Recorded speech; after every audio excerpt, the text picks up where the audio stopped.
कपालभाती हा एक प्रगत योग प्रकार आहे. कपालभाती हा शब्दाचा खरा अर्थ एक तेजस्वी कपाळ असा असला तरी हा योग एक प्रकार नियमितपणे केला तर मेंदूचाच नव्हे तर त्यामुळे इतर शारीरिक आणि मानसिक फायदे होतात. तर चला बघूया यामुळे होणारे आपले फायदे. नंबर 1, आध्यात्मिक पोजमध्ये तुम्हाला बसावे लागेल. नंबर 2, डोळे बंद करा आणि स्वतःला रिलॅक्स करा. नंबर 3, दोन्हीही नाकपुड्यामधून मोठा श्वास घ्या. नंबर 4, आपली छाती फुगवा.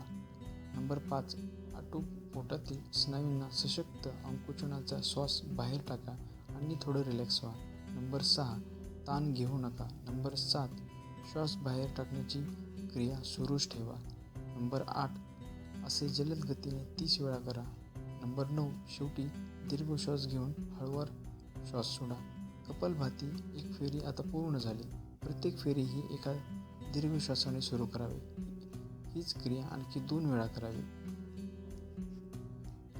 कपालभाती योग करताना आत्ताच तुम्हाला जे सांगितलेले 9 नियम आहेत त्याचा पुरेपूर अनुकरण करावे आणि त्याच पद्धतीने कपालभाती हा योग करावा जेणेकरून तुमच्या शारीरिक आणि मानसिक गोष्टीचेही फायदे होतील.